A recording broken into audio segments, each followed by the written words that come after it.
Hello students, welcome to constant exam GK. अगर आप भी आरआरबी ग्रुप डी एग्ज़ाम की तैयारी कर रहे हैं तो ये वीडियो आपके लिए ऐसा वीडियो होने वाला है जिससे कि रेलवे एग्ज़ाम के जितने भी इम्पोर्टेंट क्वेश्चंस हैं आपको करवाऊंगा। ये आपके एग्ज़ाम में हमेशा रिलेवेंट होने वाले हैं। वीडियो को ज़रूर सेव कर लीजिएगा और अपने दोस्तों को भी ज़रूर शेयर करिएगा। आरआरबी ग्रुप डी 2026 के लिए अगर जनरल साइंस पढ़ रहे हैं आप तो फिजिक्स के चैप्टर गुरुत्वाकर्षण से एक ऐसा चैप्टर है जहाँ से डायरेक्ट इजी क्वेश्चन आते हैं। और आज हम सिर्फ थ्योरी नहीं बल्कि एग्ज़ाम में कैसे सॉल्व करना है ये सीखेंगे रियल क्वेश्चंस के थ्रू। वीडियो हिंदी और इंग्लिश दोनों में मीडियम वाले स्टूडेंट्स के लिए सूटेबल होगा। तो चलिए बिना थोड़ा भी टाइम वेस्ट किए वीडियो करते हैं स्टार्ट। पहला क्वेश्चन है, गुरुत्वाकर्षण क्या है? तो ग्रेविटेशन या गुरुत्वाकर्षण का मतलब होता है अट्रैक्शन।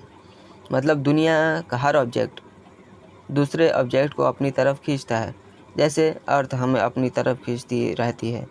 इसी वजह से हम ग्राउंड पर रहते हैं। तो राइट आंसर ऑप्शन ए, आकर्षण बल के कारण। न्यूटन का गुरुत्वाकर्षण नियम क्या है? तो न्यूटन ने बताया है दो ऑब्जेक्ट के बीच जब फोर्स लगता है वो डिपेंड करता है उसके मास पर यानी द्रव्यमान पर और डिस्टेंस दूरी पर। तो इसका फॉर्मूला क्या है?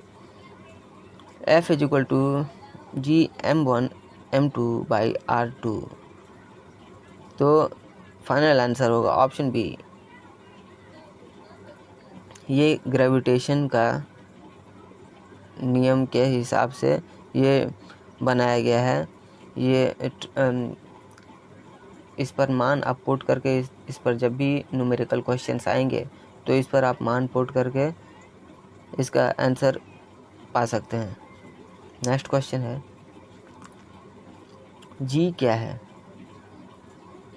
राइट आंसर ऑप्शन बी, गुरुत्वाकर्षण नियतांक। तो इसमें क्या होता है, यहाँ जी एक कांस्टेंट है, इसे कहते हैं ग्रेविटेशनल कांस्टेंट। गुरुत्वा बल दूरी पर कैसे निर्भर करता है? गुरुत्व बल ये फॉर्मूला जो मैंने आपको ऊपर बताया यहाँ डिस्टेंस स्क्वायर में नीचे दिया हुआ है। और मतलब डिस्टेंस बढ़ेगा तो फोर्स कम होगा और रिलेशन इसका होता है 1/r2। तो राइट आंसर होगा option C, 1/r2 is the right answer.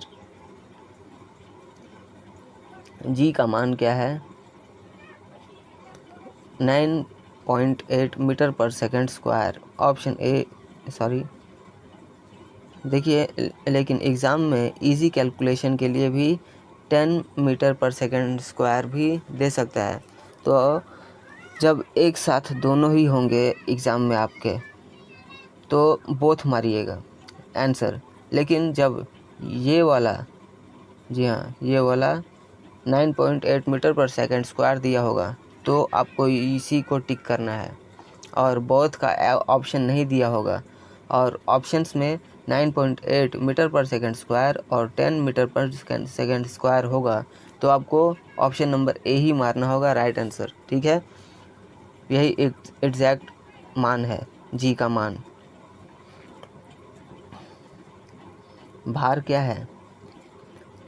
Wait यानी भार एक बल है जो कि ग्रेविटी की वजह से लगता है। बल, ये जो भार है, भार is equal to weight is equal to mass into gravity होता है। इसका मान आप ज़रूर याद रखिएगा। Weight is equal to mg। m का मतलब मास और g का मतलब ग्रेविटी। ये मान आप ज़रूर याद रखिएगा, जब न्यूमेरिकल क्वेश्चंस होंगे तो आपको काम आएंगे। द्रव्यमान किसका माप है? तो राइट आंसर होगा ऑप्शन ए, जड़त्व का, इनर्शिया। अब मास बताता है कि ऑब्जेक्ट अपनी स्टेट चेंज करने के कितना विरोध करती है, इसको कहते हैं इनर्शिया।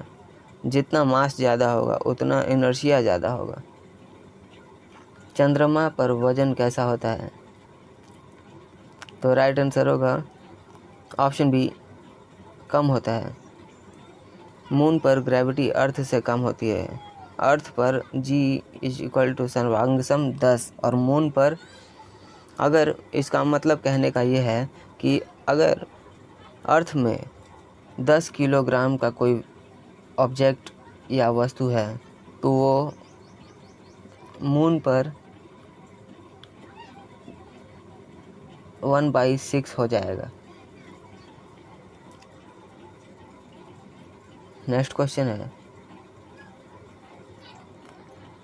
फ्री फॉल क्या है? राइट आंसर होगा ऑप्शन ए, गुरुत्व के प्रभाव में गिरना। ये होगा फ्री फॉल।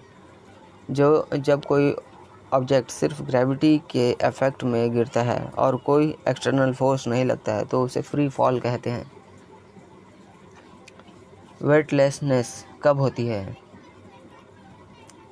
जब कोई ऑब्जेक्ट फ्री फॉल में होता है तब उसका अपरेंट वेट 0 हो जाता है, और अगर G = 0 हो जाता है तब भी वेट 0 ही होता है, इसलिए दोनों केसेस सही होंगे। तो राइट आंसर होगा ऑप्शन सी, दोनों, बोथ। G = 0 और फ्री फॉल दोनों ही होगा। अगला क्वेश्चन, गुरुत्वाकर्षण बल का सूत्र क्या है? Option B, F = G(m1m2/r2)। मैंने आपको जो आगे क्वेश्चंस करवाए हैं उसमें ये सूत्र था, आपको याद आ रहा होगा। इसमें मैंने बताया था कि न्यूटन ने बताया है कि जो दो ऑब्जेक्ट्स के बीच में जो फोर्स होता है वो डिपेंड करता है उनके मास और उनके बीच के डिस्टेंस, यानी द्रव्यमान और दूरी पर। तो ये उसी का सूत्र है। इस सूत्र से आप बहुत सारे कैलकुलेशंस कर सकते हैं। जी का सूत्र क्या है? Option A, G = Gm/r2। G depend करता है अर्थ के मास और रेडियस पर, तो ये फॉर्मूला बनता है। भार का सूत्र क्या है? Right answer option A, W = mg। Weight, W मतलब वेट, M मतलब मास और G मतलब ग्रेविटी। नेक्स्ट क्वेश्चन है, G का SI मात्रक क्या है? Right answer option B. Next question, G का SI मात्रक क्या है? Right answer option B, m/s²। यहाँ पे G एक एक्सेलरेशन है। एक्सेलरेशन का यूनिट होता है m = s²। m/s² होता है, मीटर/s²। नेक्स्ट क्वेश्चन देखिए, यहाँ पे न्यूमेरिकल क्वेश्चन है। m = 2 kg है, G 10 मीटर/सेकंड² है, तो भार क्या है? तो इसका सूत्र क्या है? तो आपको सूत्र याद आ रहा होगा, weight = mg, mass into gravity.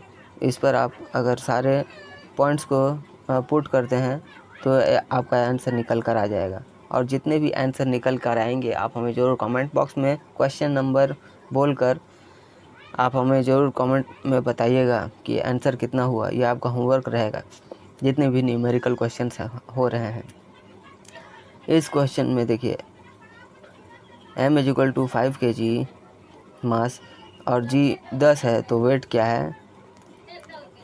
तो इसका फॉर्मूला है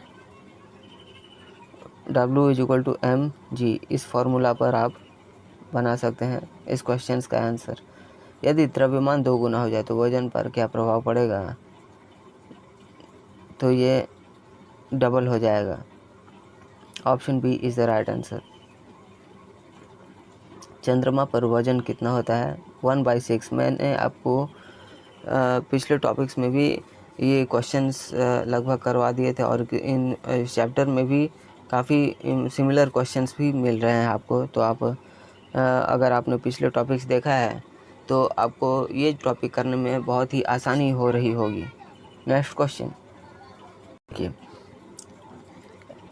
मास 10 kg है तो और ग्राम 10 है तो वेट क्या है? इसका फॉर्मूला भी सेम होगा। यदि दूरी 2 गुनी हो जाए तो गुरुत्वाकर्षण बल पर क्या प्रभाव होगा? ऑप्शन सी 1/4 हो जाएगा, यानी यहाँ r स्क्वायर में है। अगर डिस्टेंस डबल हो जा रहा है तो 2r, तो फोर्स हो जाएगा हाफ, 2r का 1/2r यानी 1/4 हो जाएगा। यदि दूरी आधी हो जाए तो बल क्या होगा? तो राइट आंसर होगा ऑप्शन बी 4 टाइम्स हो जाएगा। यदि दोनों द्रव्यमान 2 गुने हो जाए तो बल क्या होगा? Option C 4 times. यदि एक द्रव्यमान 2 गुना हो जाए तो बल क्या होगा? डबल हो जाएगा। Option B is the right answer. यदि दूरी 4 गुना हो जाए तो बल क्या होगा? Option C 1/16। Option C is the right answer. ऊंचाई बढ़ने पर जी पर क्या प्रभाव पड़ता है? तो राइट आंसर होगा ऑप्शन बी घटता है।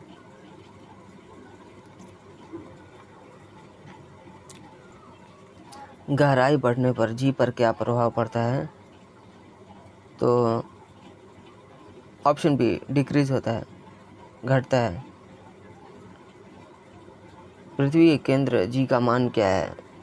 तो जी का मान ऑप्शन बी 0 है।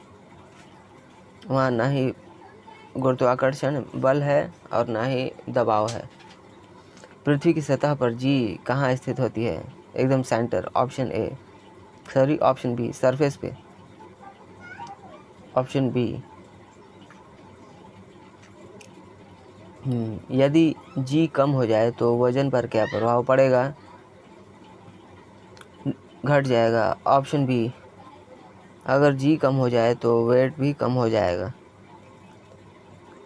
यदि किसी वस्तु का द्रव्यमान समान रहे लेकिन जी आधा हो जाए तो वजन क्या होगा?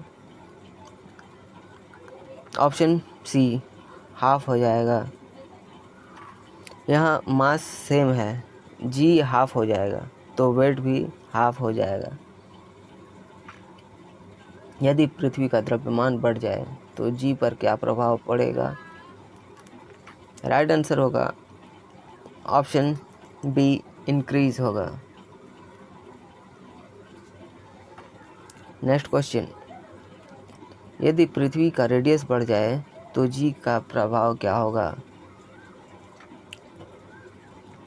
राइट आंसर होगा ऑप्शन बी घट जाएगा।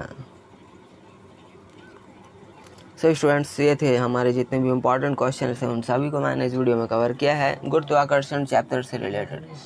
वीडियो से आपको थोड़ी भी हेल्प मिली है, वीडियो पर एक लाइक ज़रूर करिएगा। चैनल पर नए हैं, चैनल को भी जरूर सब्सक्राइब करिए, क्योंकि इस तरह के सारे जितने भी टॉपिक्स हैं आपके आरआरबी ग्रुप डी से रिलेटेड, उन सभी को मैं इस सीरीज़ टॉपिक में कवर करता हुआ चल रहा हूँ। अगर आपने हमारे पिछले वीडियोज़ नहीं देखे हैं तो जाके चैनल पर जाकर चेकआउट करिए। सारे प्लेलिस्ट में सारे टॉपिक्स आपको कवर किए हुए हैं, जहाँ पे आपको सारे वीडियोज़ मिल जाएंगे आपके एग्ज़ाम से रिलेटेड। तो मिलते हैं नेक्स्ट वीडियो में, तब तक के लिए कीप वॉचिंग, कीप प्रिपेयरिंग।